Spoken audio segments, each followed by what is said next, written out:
আসসালামু আলাইকুম।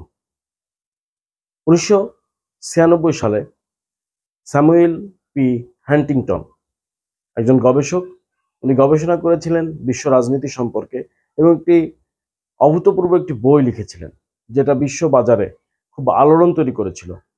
সে বইটা হলো the clash of civilizations and the remarking of old order. The clash of civilization অর্থাৎ সভ্যতার সংঘর্ষ। এই সভ্যতার সংঘর্ষ বলতে উনি বুঝিয়েছিলেন যে একটা সময় মানুষের একটা রাষ্ট্র এবং অন্য একটি রাষ্ট্র তারা যুদ্ধে লিপ্ত হতো।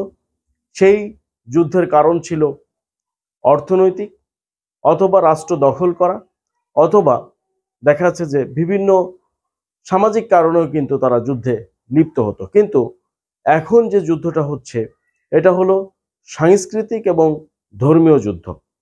1996 সালে তিনি যখন এই বইটি লিখেছিলেন তখন কিন্তু খুব আলোড়ন সৃষ্টি হয়েছে এবং তার পরবর্তীতে তার এই বইয়ের সম্পর্কে অনেকে বলেছেন যে এই ধারণাটা ভুল। কিন্তু আমরা দেখেছি যে টুইন টাওয়ার হামলার পরে যখন ইরাকে যখন আমেরিকা যখন আক্রমণ করলো, এই ধারণাগুলো কিন্তু চেঞ্জ হতে থাকলো এবং তার এই সভ্যতার সংঘর্ষ নামে এই যে থিওরিটা, তার এই যে থিসিসটা, এটা কিন্তু প্রতিষ্ঠিত হয়েছিল।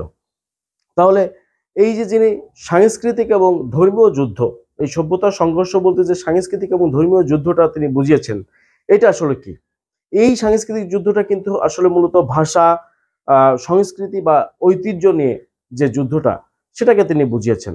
এবং ধর্মীয় যুদ্ধ বলতে তিনি বুঝিয়েছেন যে স্পেসিফিক, তিনি বর্ণনা করেছেন যে ইসলামিস্ট যারা, তারা কিন্তু আস্তে আস্তে বিশ্ব রাজনীতিতে একটি বড় অবদান রাখবে এবং এই ইসলামী দল বলেন, ইসলামী গোষ্ঠী বলেন, ইসলামী দেশ বলেন বা মুসলিম কান্ট্রিগুলা বলেন, তারাই কিন্তু তাদের সঙ্গে কিন্তু সিভিলাইজড কান্ট্রিদের, অর্থাৎ ওয়েস্টার্ন কান্ট্রি হতে পারে, অথবা যারা ওয়েস্টার্ন কান্ট্রিগুলোকে ফলো করে, এই কান্ট্রিগুলোর সঙ্গে কিন্তু একটা যুদ্ধ হবে বা একটা মতনৈক্য তৈরি হবে। আমরা দেখতে পেয়েছি যে রাশিয়া এবং ইউক্রেন যুদ্ধে একটি বড় ধরনের কিন্তু ক্লাশ তৈরি হয়েছে।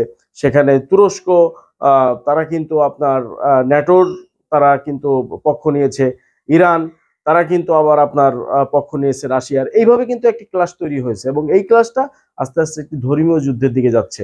এবং ইউক্রেন এবং রাশিয়ার যুদ্ধে সেখানে কিন্তু সাংস্কৃতিক যুদ্ধ বলা চলতে পারে, কারণ সেখানে ইউক্রেনের একটি অঞ্চলে যারা ছিল রাশিয়ান ভাষাভাষী, তাদের সঙ্গেও কিন্তু ইউক্রেনীয়দের একটি মতনৈক্য তৈরি হয়েছিল।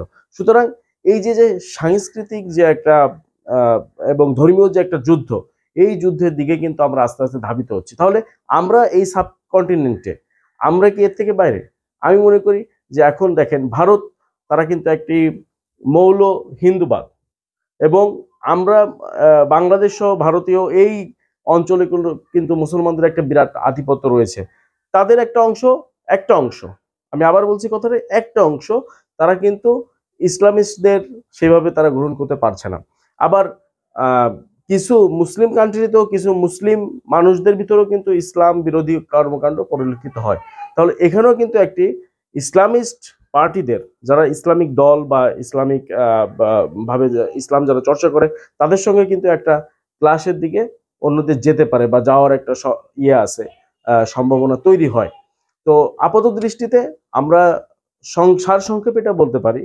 এবং স্যামুয়েল পি হ্যান্টিংটন তিনি যে বইটিতে তিনি যেভাবে উল্লেখ করেছেন, তার একটি সংক্ষেপ কথা আমরা বলতে পারি যে অদূর ভবিষ্যৎ নয়, খুব নিকট ভবিষ্যতেই মুসলিম দেশগুলা হোক, অমুসলিম দেশগুলা হোক, ইসলামিক যে দলগুলো আছে এবং ইসলামিক এবং মুসলিম যে কান্ট্রিগুলো আছে, তারা কিন্তু একটা নেতৃত্ব জায়গায় আসবে এবং সেখানে কিন্তু একটি ক্লাশ তৈরি হবে। এবং এর বাইরেও আমরা কিন্তু এই সাবকন্টিনেন্ট কিন্তু আমরা এর বাইরে নই।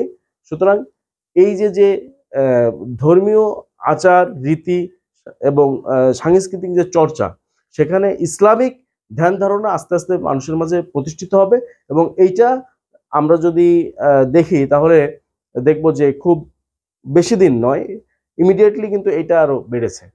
সুতরাং আমরা বলতেই পারি যে এখন আমাদের মনস্তাত্ত্বিকভাবে হলেও আমরা কিন্তু একটি ধর্মীয় যুদ্ধে বা একটি ধর্মীয় মতানৈক্যে আমরা কিন্তু প্রবেশ করছি। ধন্যবাদ সবাইকে।